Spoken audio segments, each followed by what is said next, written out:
Assalamu alaikum dear students, welcome back to my channel The Chemist. Today we are going to discuss our new topic, that is electrolytes. Here we will discuss about electrolytes and type of electrolytes. So first of all we will discuss about what is electrolyte. Electrolytes जो है हमारे पास क्या है, ये एक solution है, substance in solution form और in molten form that conduct electricity is called electrolyte. ठीक है, किसी भी सब्सटेंस का सोल्यूशन आप लोग बनाओ या फिर उस सब्सटेंस को आप लोग मोल्टन स्टेट में ले लो, पिघली हुई स्टेट में ले लो, उसको पिघला लो.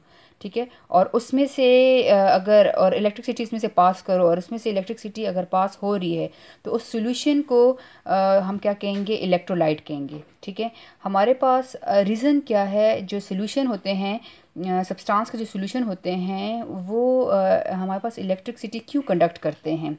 तो रीज़न हमारे पास है due to presence of free ion. उनमें जब हम सोल्यूशन बनाते हैं तो सोल्यूशन हमारे पास दो चीज़ों से मिलके बनता है, एक है सोल्यूट, ठीक है, एक है सॉल्वेंट. तो सोल्यूट आप लोग कोई भी सॉल्ट ले लो, कोई भी एसिड ले लो, कोई भी बेस ले लो, उसको जब आप लोग पानी में डिज़ोल्व करते हो तो ये आप लोगों का सोल्यूशन बन जाता है. और अगर आप लोग उस सोल्यूशन में से इलेक्ट्रिसिटी पास करोगे और अगर उसमें से इलेक्ट्रिसिटी कंडक्ट हो रही है, पास हो रही है, तो हम उस सोल्यूशन को नाम दे देंगे इलेक्ट्रोलाइट का. ठीक है, तो सिंपल इज़ दैट कि सब्सटेंस का सोल्यूशन या फिर सब्सटेंस अपनी मोल्टन स्टेट में हो, पिघली हुई स्टेट में हो, उसमें से जब इलेक्ट्रिसिटी पास होती है उसको हम क्या कहते हैं, उस सोल्यूशन को हम इलेक्ट्रोलाइट कहते हैं. ठीक है, और वाई दे कंडक्ट इलेक्ट्रिसिटी, उस सोल्यूशन जो है इलेक्ट्रिसिटी. अच्छा जी, तो ये जैसे कि मैंने कहा कि ये कंडक्शन क्यों करते हैं ये solution, due to presence of free ion. ठीक है, इनमें फ्री आयन मौजूद होते हैं, पॉजिटिव और नेगेटिव आयन मौजूद होते हैं जो इलेक्ट्रिसिटी की कंडक्शन का बाहिस बनते हैं. राइट, एक सोल्यूशन जो हमारे पास इलेक्ट्रिसिटी कंडक्ट करते हैं उसको तो हम क्या कहते हैं, इलेक्ट्रोलाइट्स कहते हैं. ठीक है, दूसरा एक टाइप ऑफ सोल्यूशन है जो इलेक्ट्रिसिटी कंडक्ट नहीं करता. ठीक है, और उसको हम क्या कहते हैं, नॉन इलेक्ट्रोलाइट. ठीक है, एक सब्सटेंस हम सोल्यूशन बनाते हैं और वो जो है सब्सटेंस अपने सोल्यूशन फॉर्म में या फिर अपने मोल्टन स्टेट में वो इलेक्ट्रिसिटी को कंडक्ट नहीं करता, उस सोल्यूशन को हम क्या कहते हैं, non electrolyte. Why they doesn't conduct electricity, because they haven't any ion, उनमें कोई आयन नहीं होता. वो सब्सटेंस जो है उनका जब हम एक्वा सोल्यूशन बनाते हैं तो वो जो है वो सब्सटेंस उस सोल्यूशन में आयनाइज नहीं होता, पॉजिटिव नेगेटिव चार्ज में टूटता नहीं है. तो जब फ्री आयन एक सोल्यूशन में नहीं होते तो उसमें से इलेक्ट्रिसिटी पास नहीं होती. इलेक्ट्रिसिटी कब पास होती है, जब सोल्यूशन में फ्री आयन्स मौजूद होते हैं और यही आयन जो है इलेक्ट्रिसिटी की कंडक्शन का बाहिस बनते हैं. ठीक है, तो कौन कौन से सब्सटेंस हैं जो हमारे पास कंडक्शन नहीं करते. यूरिया हमारे पास है, इसका फार्मूला क्या है, NH2 इसका जब आप लोग एक्वा सोल्यूशन बनाओगे तो ये जो है ये इलेक्ट्रिसिटी कंडक्ट नहीं करेगा. क्यों, क्योंकि ये यूरिया जो है वो आयनाइज होगा ही नहीं. ठीक है, पॉजिटिव और नेगेटिव आयन में नहीं टूटेगा. इसी तरह दूसरा हमारे पास है ग्लूकोज. ग्लूकोज का क्या फार्मूला है, C6H12O6. ग्लूकोज भी हमारे पास क्या है, नॉन इलेक्ट्रोलाइट है.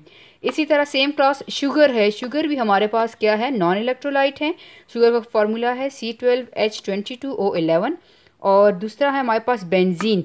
बेंजीन भी हमारे पास नॉन इलेक्ट्रोलाइट है. इसी तरह डिफरेंट इलेक्ट्रोलाइट्स हैं, और भी हैं डिफरेंट इलेक्ट्रोलाइट्स हैं जो सोल्यूशन फॉर्म में इलेक्ट्रिसिटी जो है वो कंडक्ट नहीं करते, क्योंकि उसमें आयन्स मौजूद नहीं होते, इसीलिए वो इलेक्ट्रिसिटी कंडक्ट नहीं करते और इसीलिए हम इसको क्या कहते हैं, नॉन इलेक्ट्रोलाइट कहते हैं. ठीक है, अब जो है हम क्या पढ़ेंगे, अब हम इलेक्ट्रोलाइट्स की जो है टाइप्स पढ़ेंगे कि हमारे पास इलेक्ट्रोलाइट्स जो हैं कितने टाइप्स की होती हैं.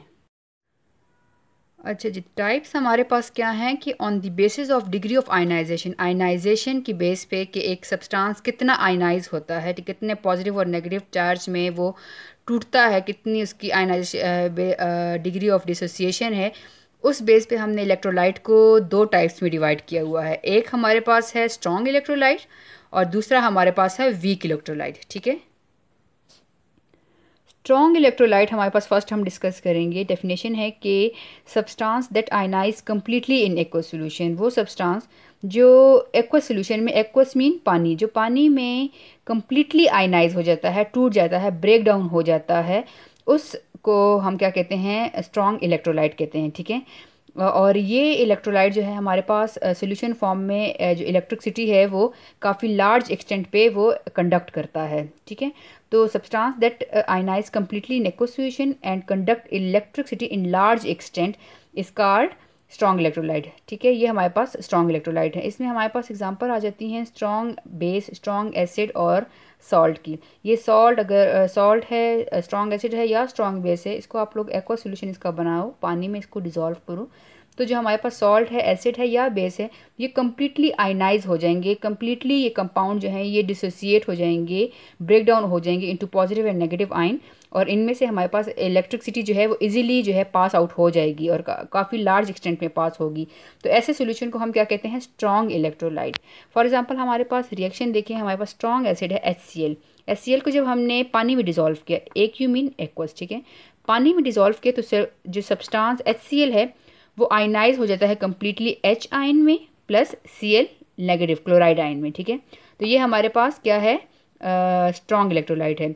अब स्ट्रॉन्ग इलेक्ट्रोलाइट का क्या मतलब कि अगर हम 5 मॉलिक्यूल्स HCl, फॉर एग्जांपल हम 5 मॉलिक्यूल HCl लेते हैं और उसको पानी में डिज़ोल्व करते हैं, तो अगर 5 के 5 मॉलिक्यूल जो है आयनाइज हो जाते हैं हमारे पास H पॉजिटिव और Cl नेगेटिव आयन में, तो कंप्लीट उसकी आयनाइजेशन हो जाती है, तो वो हमारे पास क्या कहलाएगा, स्ट्रॉन्ग इलेक्ट्रोलाइट, ठीक है। इसी तरह NaCl है, पानी में डिसॉल्व करो, उनको एक्वस सॉल्यूशन बनाओ तो ये कम्प्लीटली आयनाइज हो जाएंगे into Na positive and Cl negative में। सेम हमारे पास यहाँ पे सोडियम हाइड्रोक्साइड स्ट्रॉन्ग बेस है, स्ट्रॉन्ग हमारे पास बेस है, एक्वस सॉल्यूशन हम बनाएं उसका तो ये भी हमारे पास टूटता है, डिकम्पोज हो जाता है, ब्रेक डाउन हो जाता है इनटू Na पॉजिटिव और OH नेगेटिव में, ठीक है। सेकंड हमारे पास है वीक इलेक्ट्रोलाइट। अब वीक इलेक्ट्रोलाइट क्या है, आपको नाम से ही पता चलेगा, जिसमें है हमारे पास पार्शियल आयनाइजेशन होती है। एक सब्सटेंस जो है जो कम्प्लीटली आयनाइज नहीं होता, कम्प्लीटली उसकी ब्रेक डाउन नहीं होती into positive and negative ion, ठीक है, उस सब्सटेंस को हम क्या कहते हैं, वीक इलेक्ट्रोलाइट कहते हैं। और ये सब्सटेंस जो है हमारे पास इलेक्ट्रिसिटी भी जो है वो लार्ज एक्सटेंट पे कंडक्ट नहीं करता, जितना आयनाइज होता है उतना ही वो इलेक्ट्रिसिटी को भी कंडक्ट कर लेता है, मतलब उतनी ही उनमें से इलेक्ट्रिसिटी पास हो जाती है। इनमें से हमारे पास एग्जांपल है वीक एसिड, वीक बेस की।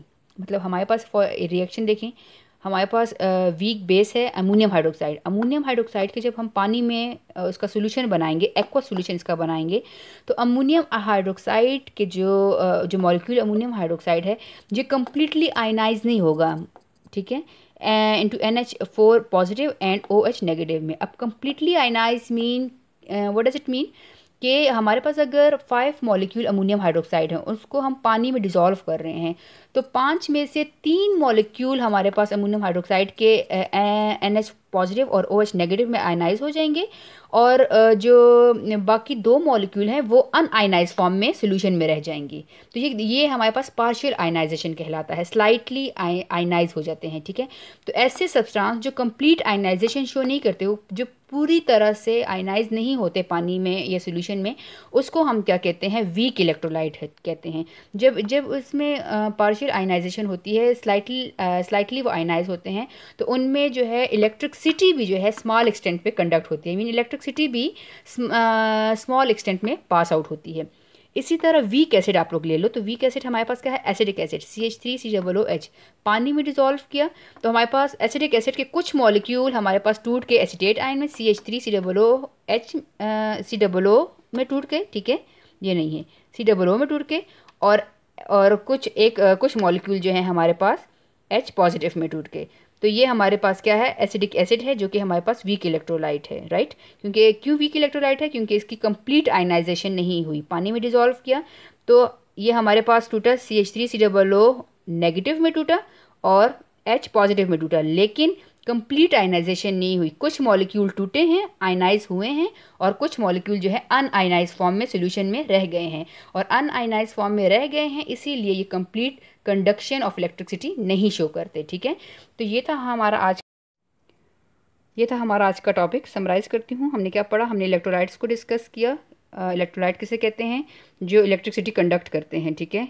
और फिर इसकी और एक हमारे हमने डिस्कस किया नॉन इलेक्ट्रोलाइट, जो इलेक्ट्रिसिटी कंडक्ट नहीं करते, जो सोल्यूशन इलेक्ट्रिसिटी कंडक्ट नहीं करते उनको नॉन इलेक्ट्रोलाइट कहते हैं। जो सोल्यूशन इलेक्ट्रिसिटी कंडक्ट करते हैं due to presence of free ion उनको हम इलेक्ट्रोलाइट्स कहते हैं। दो टाइप्स हमने डिस्कस की, एक हमारे पास है स्ट्रॉन्ग इलेक्ट्रोलाइट, एक हमारे पास है वीक इलेक्ट्रोलाइट। इन हमने आयनाइजेशन हमने इलेक्ट्रोलाइट को डिवाइड किया है दो टाइप्स में on the basis of degree of ionization पे, ठीक है। तो हमारे पास एक स्ट्रॉन्ग इलेक्ट्रोलाइट है, एक हमारे पास वीक इलेक्ट्रोलाइट है। स्ट्रॉन्ग इलेक्ट्रोलाइट में हमारे पास एग्जांपल हमने डिस्कस की स्ट्रॉन्ग एसिड, बेस और सॉल्ट की। वीक इलेक्ट्रोलाइट में हमने वीक एसिड, वीक बेस की एग्जांपल डिस्कस की है, ठीक है। So that's all for today. If you like my video kindly subscribe my channel and hit the bell icon and share it with your friends. Thank you.